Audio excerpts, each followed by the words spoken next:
principal objetivo que quisiéramos lograr con el taller del día de hoy es que pues, puedan comprender un poco más qué es lo que ocurre cuando una persona tiene alteraciones en memoria, razonamiento, y estas usualmente van ligadas a alteraciones en comportamiento, que podamos entender y de esa manera empatizar también y sentirnos con menos conflictos en nuestra relación con ya sean nuestros familiares o las personas a quienes cuidamos.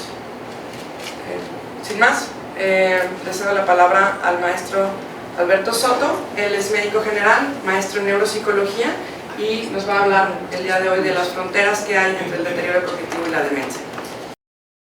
Buenos días. Lo que vamos a aprender en esta primera parte del taller es primero qué es el deterioro cognitivo, a qué es lo que se refieren los médicos o los psicólogos o especialistas a los que visitan cuando hablan de deterioro cognitivo, y qué es la demencia y por qué no siempre cuando hablan de deterioro cognitivo estamos hablando de demencia. Por lo tanto, también vamos a aprender un poco de cómo se diferencian estos dos conceptos, el deterioro cognitivo y la demencia, y cuál es el abordaje de un paciente que presenta deterioro cognitivo. Entonces vamos a empezar con un caso que probablemente a muchos les parezca familiar. Esta de aquí se llama Gloria, ella tiene 64 años y desde que terminó la secundaria se ha dedicado a la costura. Desde hace 6 meses ha notado que algo ya no es igual que antes. Para empezar, frecuentemente olvida dónde deja el dinero, es decir, si sus hijas le dan algún dinero lo guarda y al rato ya que lo necesita ya no se acuerda dónde lo había dejado, o cuando sus clientes les pagan también por las prisas lo guarda en alguna bolsita o en alguna parte de su taller, y cuando los va a buscar ya no sabe dónde está o se le dificulta encontrarlo. Cuando conversa se le dificulta encontrar las palabras que quiere decir y por eso a veces tarda más en decir lo que quiere decir, porque está de que, pues fui a este lugar, ¿cómo se llama? Entonces a veces hasta le da vergüenza y prefiere no platicar porque como se tarda tanto hablando o se tarda tanto en decir lo que quiere decir, que a veces mejor ni dice nada. Y nota que no termina de leer las revistas que antes le interesaban. A ella le interesaban mucho leer revistas de viajes, leer revistas de moda, y ahora como que tarda más tiempo en leerlas o se pasa demasiado tiempo y las deja ahí porque ya ni siquiera tiene la atención suficiente para leerlas completas. Entonces, por esto, para empezar, Gloria se siente preocupada, tiene muchas preguntas, hay cosas que no sabe qué es lo que va a pasar, que no sabe qué es lo que está ocurriendo, tiene miedo de que su familia note sus fallos y que consideren que está enferma o que la llamen enferma. Se hace muchas preguntas acerca de su futuro, esto que está pasando se me va a quitar o va a continuar así o va a empeorar, qué tengo que hacer si esto empeora y qué es lo que ocurrirá con ella y con su familia. Entonces vamos a explicar algunas de las situaciones relacionadas con las dudas que tiene Gloria. Para empezar, las funciones cognitivas, que es a lo que se refiere al deterioro cognitivo, pues es una pérdida en las funciones cognitivas. Estos son todos los procesos cerebrales que nos permiten percibir y entender el mundo externo y conducirnos en el mundo externo. Las funciones cognitivas son varias, no las voy a abordar en este momento, pero se refieren a la percepción, atención, lenguaje, memoria, funcionamiento ejecutivo, entre otras, que en una de las pláticas siguientes ya nos van a explicar más de qué se tratan. Entonces, el deterioro cognitivo se refiere a la pérdida o disminución de la función mental de acuerdo al estado previo de la persona, es decir, se llama deterioro cognitivo solamente si hay una pérdida. Si la persona nunca adquirió una habilidad, entonces no se puede decir que hay deterioro cognitivo. Por ejemplo, si un niño nunca aprendió a hablar y a los 40 años ven que no puede hablar, pues no tiene deterioro, siempre ha estado así. Pero el deterioro cognitivo se caracteriza porque tiene muchas formas, muchos orígenes, muchos abordajes, y no se puede hablar solo de un deterioro cognitivo. En cada persona puede ser diferente, en algunos afecta el lenguaje, en algunos afecta la memoria, algunos afecta el reconocimiento visual o la forma de socializar, en algunos va a ser reversible, en algunos no va a ser reversible, por lo tanto hay diferentes formas. Hablar de deterioro cognitivo es algo muy amplio. Ahora, hablar de demencia ya es hablar de un deterioro cognitivo que es, se podría decir, generalmente es más prolongado, que repercute en la funcionalidad en la vida familiar, social o laboral del paciente. Por lo tanto, lo más común es que veamos que una persona que esté en estado de demencia, como tiene repercusión en la funcionalidad, va a necesitar de alguien que lo esté cuidando, que esté haciendo algo que esa persona ya no puede hacer bien. Por ejemplo, ayuda al momento de hacer compras, ayuda al momento de cocinar, o en estados más graves quizás ayuda para ir al baño o ayuda para cambiarse. Ahora, el deterioro cognitivo tiene diferentes formas, vamos a explicar algunas de ellas. Lo primero es diferenciar cuando un deterioro cognitivo es prolongado de un deterioro cognitivo que es inmediato o agudo, que es como le llamamos los médicos.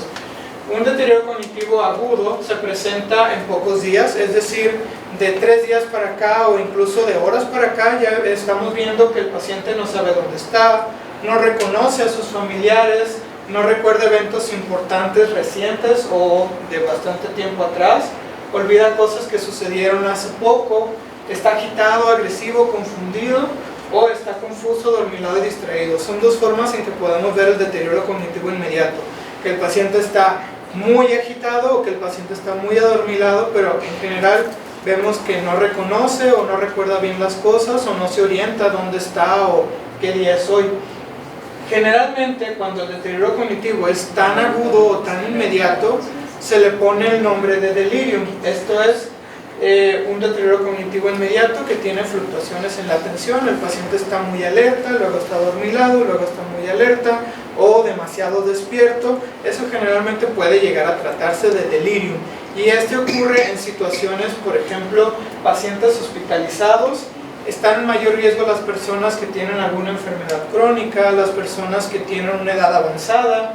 Puede estar asociado a cirugías, por ejemplo, que internaron al paciente para operarle una hernia y después de la cirugía empiezan a ver que no sabe dónde está, que no reconoce a sus familiares. Bueno, probablemente ese se trate de un delirium. También puede ocurrir cuando tienen combinaciones de medicamentos que no son apropiadas o medicamentos a dosis que el paciente por su edad o por su enfermedad no la puede aguantar bien, entonces ese medicamento está provocando el delirio y habría que modificarlo o quitarlo. También puede ocurrir en situaciones estresantes, como que el paciente tuvo una fractura y después de unas horas o unos días empieza a aparecer este cuadro, o incluso infecciones. Hay personas que por una neumonía, por una infección de la piel o incluso una infección que no reconocían como una infección en la orina, empiezan a notar que antes pues sí se olvidaban un poquito las cosas, pero de unos días para acá ya ni siquiera me reconoce. Bueno, eso no es normal, tal vez sea porque tiene una infección que ni siquiera el paciente sabía reconocer. Este se diferencia del deterioro cognitivo, que es más progresivo, a lo que los médicos llamamos entonces crónico. En este tipo de deterioro cognitivo, a diferencia del delirium, han pasado ya varios meses en los que notan los detalles que son cada vez más frecuentes y preocupantes, o al menos detalles es como lo llaman los familiares. Y un neuropsiquiatra, psicogeriatra, que es el Dr. Reisberg, fue quien hizo esta escala de deterioro global, con la que él iba viendo cómo avanzaban en deterioro cognitivo las personas con Alzheimer, y empezó a ponerles como etapas de cómo avanza naturalmente esta enfermedad.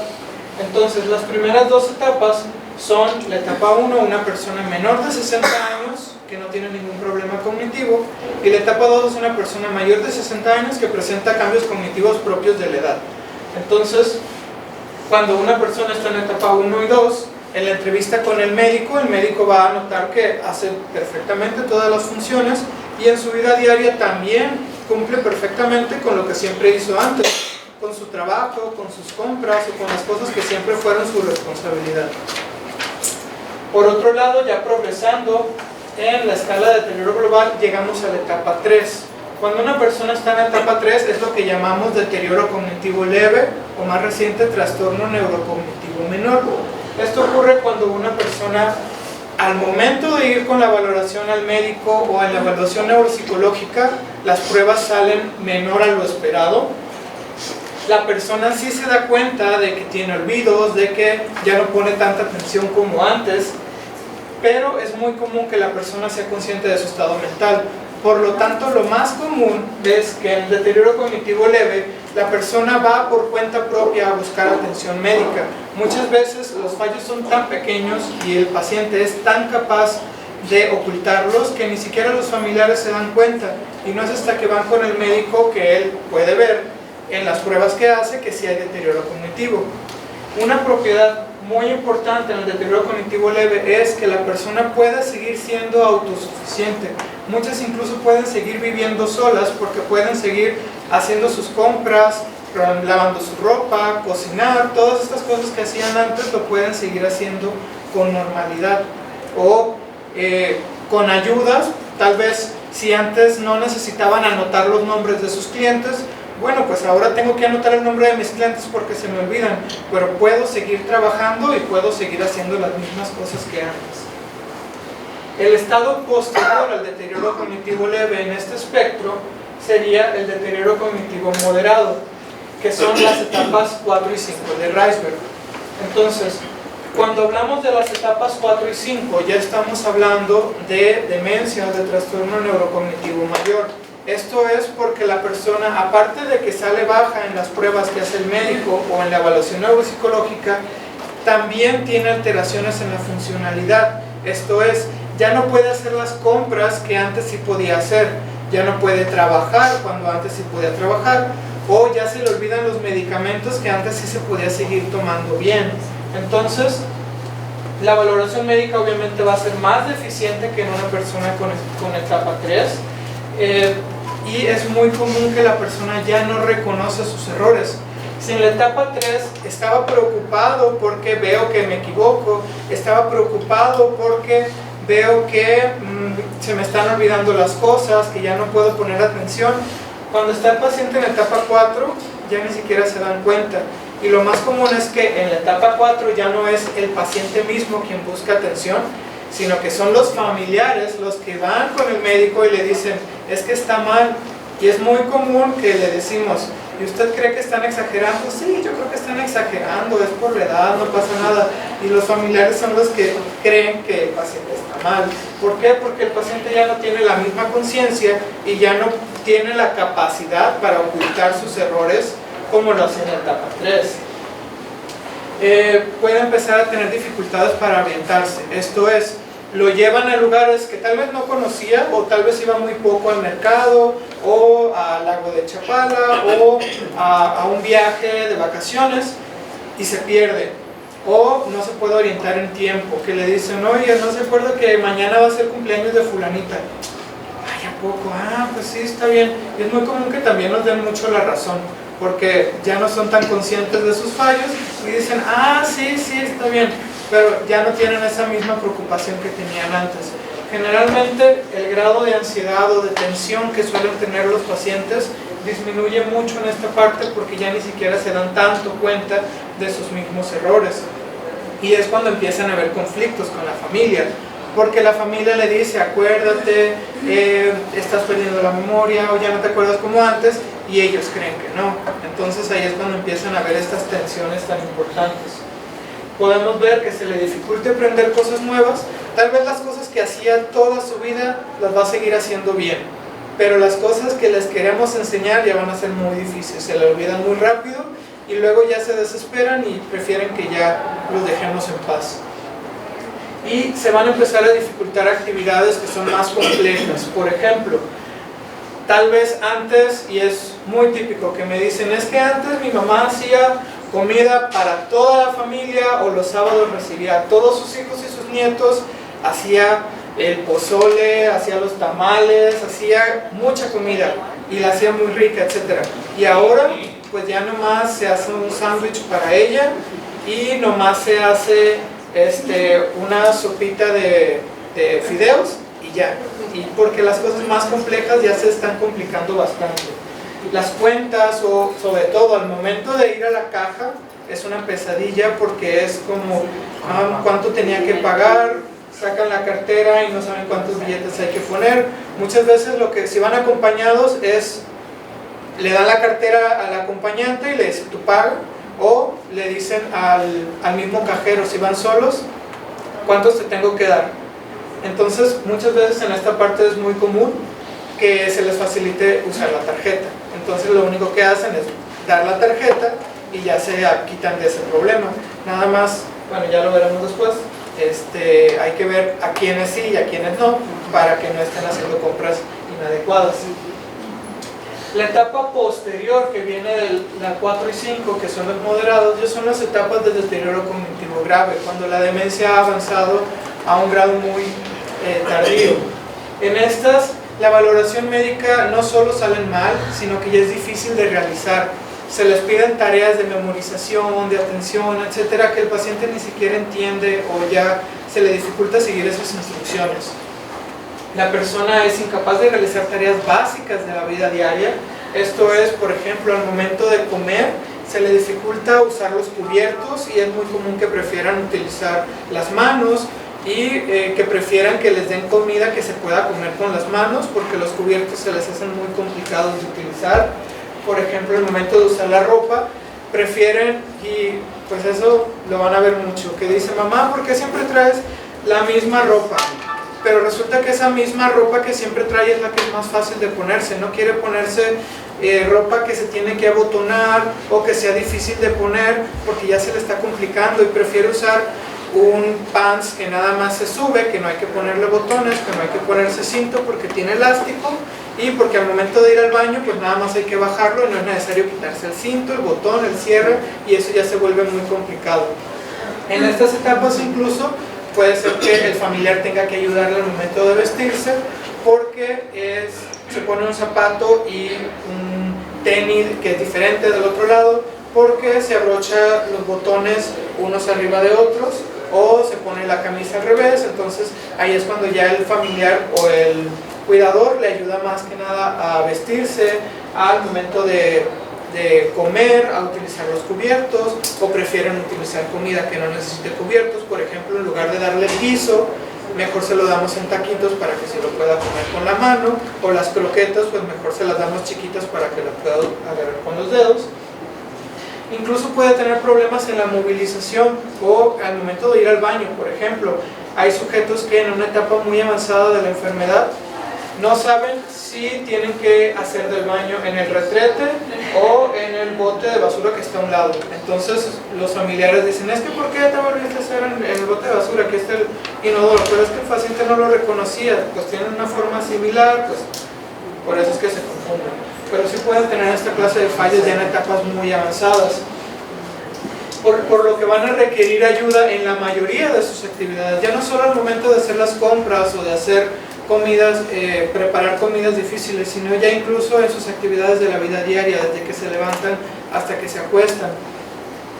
Y hay poco control de la conducta, por lo tanto van a presentarse muy irascibles, puede ser que pellizquen, que golpeen, que griten, que den portazos, o que tengan otras manifestaciones conductuales que pudieran haber empezado desde aquí, pero que no eran tan manifiestas. Tal vez aquí veían que el paciente ya no tenía tantas ganas de hacer las cosas que hacía antes, a lo que llamamos apatía. Tal vez lo ven más triste, más sentimental o más miedoso. Ahora podemos decir: ah, pues es que ahora cierra puertas que antes no cerraba con llave, pues es porque está más miedoso. O ahora anda en la calle y anda viendo todos lados, ahorita está más miedoso. Pero no hay tanta dificultad con eso, la familia no lo ve como algo tan molesto o no le quita el sueño. Y ya en etapas muy tardías, pues este miedo resulta exagerado, el paciente tiene miedo incluso de los familiares, o se sale a la ventana a decir que lo tienen secuestrado, o está llorando y muy deprimido todo el día, o la apatía llega a un grado en el que puede estar en el sillón todo el día sin hacer nada, no pide comida, no pide nada, y eso sí angustia más a los familiares. Ok, entonces esta fue la diferencia entre un deterioro cognitivo que es inmediato y uno que es progresivo, y cómo es que progresa este deterioro cognitivo de tipo crónico. Ahora, ¿cómo se hace el abordaje de un deterioro cognitivo? Porque como vimos hay diferentes tipos, por lo tanto hay que abordarlo para poder definir qué lo causó, cómo se va a tratar y qué progresión va a tener este deterioro cognitivo. Primero, el abordaje del deterioro cognitivo tiene que ser hecho por un médico especialista que tenga de cierta manera experiencia abordando deterioro cognitivo. No cualquier médico lo va a hacer bien. Entre los neurólogos, psiquiatras y geriatras hay incluso subespecialistas que ven únicamente deterioro cognitivo o que ven más deterioro cognitivo, que son los ideales para abordar esta clase de problemas. Entonces, el abordaje va a tener varias etapas. Las principales son una entrevista clínica, después se van a hacer pruebas de escrutinio y generalmente una evaluación psicológica, y aparte se ayuda con exámenes de laboratorio y de imagen para tener la imagen completa y poder definir estas cuestiones que les decía: qué lo causó, cómo se debe de tratar y qué pronóstico va a tener o qué desenlace va a tener, porque cada uno es diferente. Entonces, la entrevista clínica es esto que pasa cuando vamos a la consulta y que el doctor nos dice muchas preguntas. Primero, pues datos de identificación, antecedentes familiares, qué enfermedades ha tenido, de qué lo han operado, etc.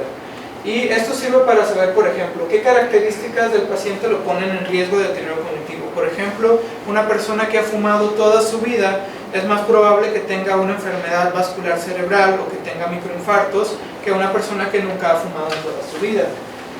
Otra de las cuestiones importantes es desde cuándo se notan los cambios. ¿Es algo que ya tiene años? ¿Es algo que es reciente? ¿Es algo que ocurrió de un día para acá? Pues obviamente ya vimos que van a ser causas distintas. ¿Cómo ha sido el curso del problema? ¿Esto ha sido progresivo o empeoró de un tiempo para acá y desde entonces no ha empeorado? Eso nos significa que el curso va a ser diferente o que la causa es distinta. ¿En qué actividades ha experimentado problemas? Ya vimos por qué. Porque si tiene problemas en la entrevista clínica o en los exámenes, pero en su vida diaria sigue siendo igual de funcional, es diferente que una persona que tiene alteraciones en la funcionalidad compleja que una persona que tiene alteraciones ya incluso para la vida diaria o en sus actividades básicas. ¿Y qué otras molestias o problemas ha mostrado desde que nota los problemas de memoria? Es decir, hay pacientes que pueden decir, pues empecé a perder la memoria, pero desde que empezó a perder la memoria también lo he visto muy triste, lo he visto que no quiere salir de casa, lo he visto que no quiere salir de la cama, que come menos, ha bajado de peso.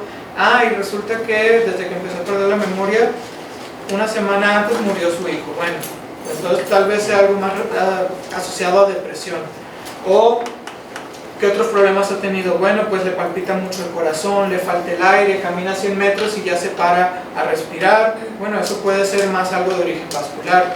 Tiene la piel amarilla, tiene los ojos amarillos, le da comezón la piel, se le hincha la panza, bueno, o se le hinchan los pies también. Tal vez es un problema de origen del hígado. Entonces, por eso es que hay que ver también qué otros factores se asocian al deterioro cognitivo, porque no todos tienen la misma causa y se puede encontrar una diferente dependiendo del cuadro. Ahora, las pruebas de escrutinio son aquellas que hace el médico durante la consulta, en la que pone a prueba al paciente su atención, su memoria, sus funciones visoespaciales, y son una forma rápida de detectar el deterioro cognitivo.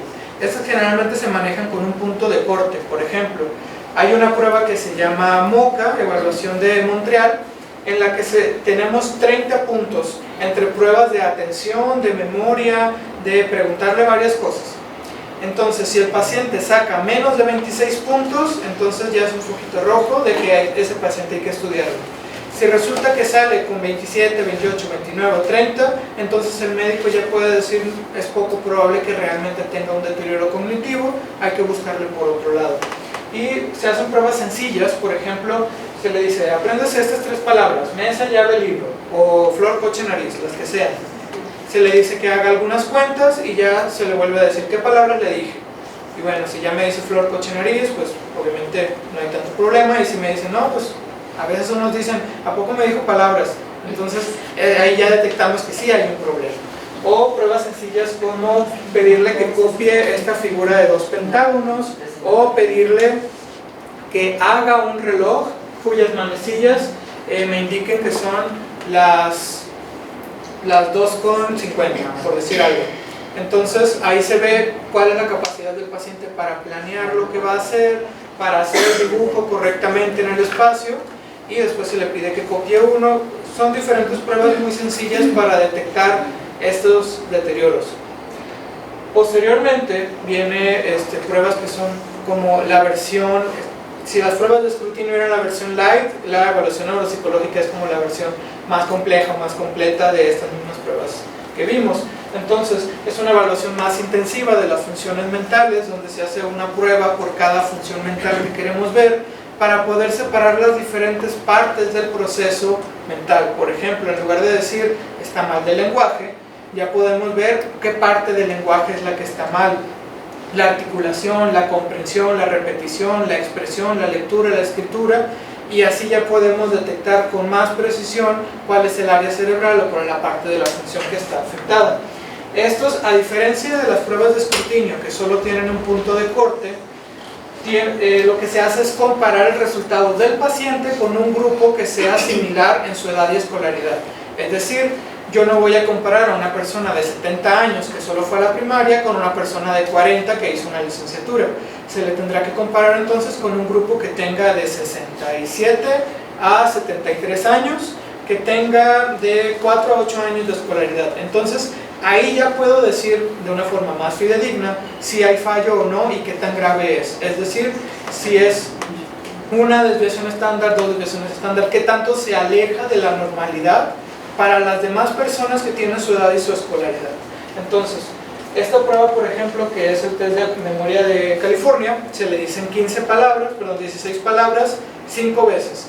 Y vemos qué tanto se las va aprendiendo. Y vemos cómo primero me dice 7, luego me dice 8, luego me dice 12, 13, 16. Es lo normal, que cada vez vayan aprendiendo más. Y tal vez este paciente con deterioro cognitivo se aprendía solo 2, 4, 6, 5, 7. Entonces, si yo lo comparo con las personas que tienen su misma edad de escolaridad, ya puedo ver si realmente está mal. O, a diferencia de esta prueba más sencilla, que es la de los pentágonos, ya hacemos una más compleja para ver, por ejemplo, esto se llama figura compleja de Rey, para ver cómo organiza él la figura en su mente, cómo la va estructurando, qué partes hace bien, etc. Entonces ya podemos tener más datos relacionados con la función visoespacial. Y por último, pero no menos importante, están los exámenes de laboratorio para poder descartar otras causas de deterioro cognitivo, por ejemplo, deficiencias nutricionales, deficiencias de vitaminas, de minerales, de macronutrientes, etcétera, deficiencias hormonales, si está bien su tiroides, su glándula suprarrenal, diferentes hormonas que pudieran estar influyendo en el deterioro cognitivo, para descartar la presencia de infecciones, como esto que les decía, muchas personas, sobre todo adultos mayores, pueden tener infecciones en la orina y no darse cuenta. Bueno, en el laboratorio es donde ya nos podemos dar cuenta de que sí está esa infección en la orina. Puede ser que el paciente presente anemia, para ver si está funcionando bien su riñón o su hígado, que pueden ser causas de deterioro cognitivo, o descartar factores de riesgo cardiovasculares, por ejemplo, un paciente que tiene altos los triglicéridos, el colesterol, que en la consulta vemos que tiene alta la presión, bueno, pues puede ser que esté desarrollando microinfartos que estén haciendo que pierda la memoria o pierda alguna de las funciones por las que va a la consulta. Y por último, los estudios de imagen, que son la resonancia, la tomografía, los estudios que sirven para ver cómo está estructurado el cerebro. Muchas veces le digo a los pacientes, así como el médico, el cardiólogo, pide exámenes para ver cómo está estructurado el corazón y para ver cómo está funcionando el corazón, el neurólogo va a pedir también exámenes para ver cómo está estructurado el cerebro, cómo la resonancia magnética, y exámenes para ver cómo está funcionando el cerebro, que es, por ejemplo, un electroencefalograma o una valoración neuropsicológica. Porque podemos ver un cerebro que estructuralmente está perfecto, pero que en la valoración neuropsicológica sale mal. Hay que buscar una causa que se acople a ese perfil. O podemos ver un cerebro que tiene mucho daño, que tiene atrofia, que tiene infartos, pero en la evaluación neuropsicológica sale bien. Bueno, pues hay que abordar ese perfil específico. Entonces, para resolver el caso que vimos al principio, Gloria lo que hizo fue, primero acudió con su médico familiar.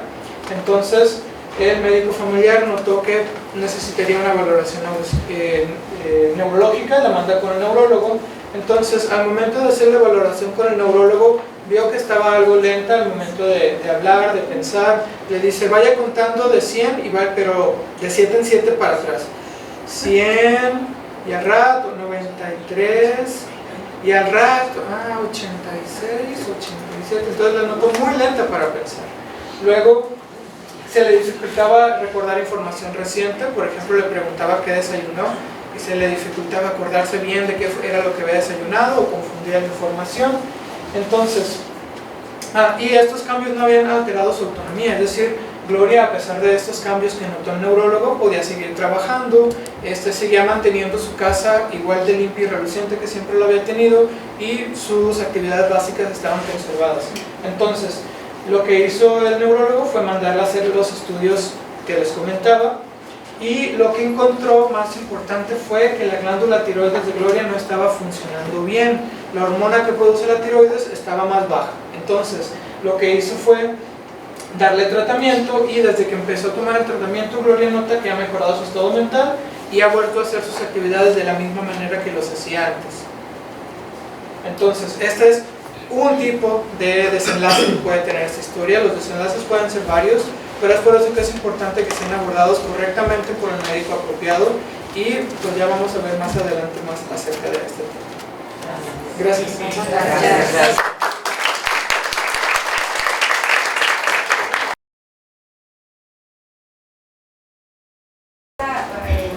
La señora, ya se me olvidó también el nombre. Gloria. En el caso de Gloria, o sea, era su problema era de tiroides, entonces no tiene nada que ver con el deterioro cognitivo, ¿o sí? Es un tipo de deterioro cognitivo, en su caso es un deterioro cognitivo progresivo, pero que es reversible. Habrá deterioros cognitivos que son reversibles y hay deterioros cognitivos que no son reversibles. Entonces, por eso es que hay que estudiarlo, porque no se puede decir de una, pues, se te olvidó el nombre de la señora, pues ya tienes Alzheimer, no. Se tiene que hacer la valoración para ver si esto realmente es un problema y si ese problema se puede revertir o no se puede revertir, y por lo tanto, qué tratamiento se le puede dar para modificar o no el curso que tenga. Yo te escuché que una persona ya de grande edad puede tener Alzheimer. Yo sé que casi la mayoría de las personas grandes, yo tengo 63 años, soy tornero, que es una especialidad que no cualquiera lo tiene. Sigo haciendo mi trabajo muy bien, pero hay momentos en que se me olvidan algunas cosas, de que, oye papá, te dije de este dibujo que me urge. Canijo, sí es cierto. Yo me siento bien, pero yo sé que con la edad uno va perdiendo muchas cosas del cerebro, no más del cerebro. Yo comparo más bien el cuerpo humano con un carro nuevo no te falla de nada, pero con el tiempo te comienzan a fallar muchas cosas. Aunque te cuides o no te cuides es lo mismo. ¿Por qué? Porque definitivamente yo conozco personas que toda su vida se han cuidado. Está uno hospitalizado ahorita, está ciego, está malo de los riñones y nunca ha tomado. Hay personas que tienen cáncer en los pulmones y nunca han fumado. Entonces, vamos a decir, nos cuidamos normalmente. Normalmente es decir, hacer ejercicio normal, comer como a sus horas, tratar de dormir normal, pero de todos modos llega el momento en que con el tiempo todo se te va acabando y llegas a un punto en que sí se te comienzan a olvidar muchas cosas, definitivamente. Eso yo lo sé desde hace muchos años, porque yo me gusta leer muchos libros y me gusta ver programas en la televisión interesantes. Entonces, algo de eso tú deberías de poner ahí, ¿no? ¿Saben qué? De tal edad para adelante sí comienzan con estos cambios, pero hay una cierta edad, vamos a decir jóvenes de 30 años que ya tienen su problema. 30 años es, yo digo, bueno, 30 años ya tienen este problema tan joven. Entonces, ¿qué va a pasar con los otros 10, 12 años que le quedan de vida? Porque una persona que tiene esa enfermedad no dura mucho tiempo vivo, ya por lo mismo que se va degenerando día con día. Cuando es enfermedad Alzheimer o el otro también del cerebro, es progresivo, diario, se van muriendo células del cerebro, diario. Llega un momento en que definitivamente, no sé si no quieran ya vivir o no sé, pero se deprimen bastante. Entonces, de 30 años a los 45 ya, en 15 años yo les doy 15 años para que dejen de vivir. Pero ya una persona de 70, 80 años, porque hay gente que vive hasta 120 años. Entonces, por favor, explícame eso. Sí, bueno, yo creo que sería un buen tema para ver después lo de la prevención, porque sí es muy importante. En medicina no hay 100%, entonces decir es que si hago ejercicio y como bien y todo esto tengo 100% de probabilidad de no desarrollar Alzheimer, no. Pero sabemos que si una persona que no haciendo ejercicio y no comiendo bien va a tener un 40% de probabilidad de desarrollar cierta enfermedad, haciendo ejercicio y comiendo bien lo que vamos a hacer es disminuir ese porcentaje de riesgo al mínimo posible. O sea, si es 10, 5 o 6, bueno, pues yo considero que si puedo disminuir mi posibilidad de desarrollar Alzheimer incluso en un 10% por comer algo diferente de lo que estoy comiendo, bueno, pues yo lo haría. Entonces es más encaminado a eso. No es que una persona que nunca fume no va a desarrollar cáncer de pulmón, pero si no fumo voy a disminuir mi probabilidad de desarrollarlo de una forma importante. Entonces sí hay cambios cognitivos normales para la edad, y es por eso que decía en una evaluación neuropsicológica se va a hacer una comparación con personas de la misma edad. Por ejemplo, al momento de hacer a calificar las pruebas, usamos unas tablas muy largas donde viene, digamos, 30, 35, 35, 40, 40, 45, menos de 2 años de escolaridad, más de 2 años de escolaridad. Entonces se ve como lo que es normal para una persona de 20 años es, digamos, 40 palabras, y lo que es normal para la persona de 50 son 18 palabras, y lo que es normal para el de 60 son 16 palabras. Pero eso está en el rango de la normalidad. Y cuando vemos que ya está por debajo de la normalidad, que usamos algo que se llaman percentiles. Si yo te comparo con 100 personas, ¿tú en qué lugar quedas? Si tú quedas abajo de la persona 100, entonces ya puedo decir, esto es patológico. Entonces sí, va a haber cambios normales con la edad. Es normal que una persona anciana sea más lenta para hacer los procesos mentales, que se le dificulte más encontrar palabras, que tengan olvidos benignos, es decir, por ejemplo, cuando voy a la cocina y se me olvida por qué iba, pero cuando veo el garrafón de agua digo, pues sí, venía por agua. O voy a la cocina y se me olvida por qué iba, pero veo el sartén y digo, pues sí, venía a cocinar un huevo. Entonces se llaman olvidos benignos. Cuando la persona va y se le olvida por qué iba, y a pesar de las pistas o de las ayudas que tenga en el ambiente, no mejora, entonces eso ya es más probable que sea un olvido patológico. ¿Y donde se me olvidó el celular o donde dejé el coche? Bueno, igual sí pueden llegar a ser normales, pero hay que estudiarles. Bueno, hay un factor que tenemos muchas dudas, pero uno de los factores que a mí me interesa mucho, ¿se hereda? Por ejemplo, en nuestra familia, nuestra abuela tuvo pérdida de memoria y ahora nuestra mamá. Entonces a mí se me hace como muy mala suerte, digo, ¿por qué mi abuela y mi mamá y ahora otra tía y seguimos nosotras? Entonces mi pregunta es, ¿sí se puede heredar el ser? Es deterioro porque no es Alzheimer. O sea, el deterioro sí puede ser así, o sea, ¿por qué se da en la parte? Creo que es una pregunta bastante amplia. El decir, hay que ver qué tipo de deterioro cognitivo. No nos vamos a enfocar en enfermedades específicas en este taller. Vamos a tratar de, en otras oportunidades, pues hablar ya de enfermedades específicas, y lo principal es justamente tener un diagnóstico, porque no es lo mismo, por ejemplo, hablar de infartos cerebrales que producen deterioro cognitivo, hablar de Alzheimer que produce deterioro cognitivo, hablar de otras enfermedades como demencia por corpus de Lewy, enfermedad de Parkinson con deterioro cognitivo, u otras enfermedades todavía más raras que incluso pueden tener otro tipo de herencia. Entonces, conociendo la enfermedad, conocemos la herencia, y ya incluso, por ejemplo, en Alzheimer, dependiendo de los factores, si hay un gen, entonces ya se puede decir, bueno, la probabilidad de los hijos es de tanto. Pero para eso, pues, lo primero es tener un diagnóstico, luego de ese diagnóstico ver cuáles son las posibilidades, o si hay genes involucrados que tengan alguna herencia específica, y ya de ahí se puede entrar en algo más.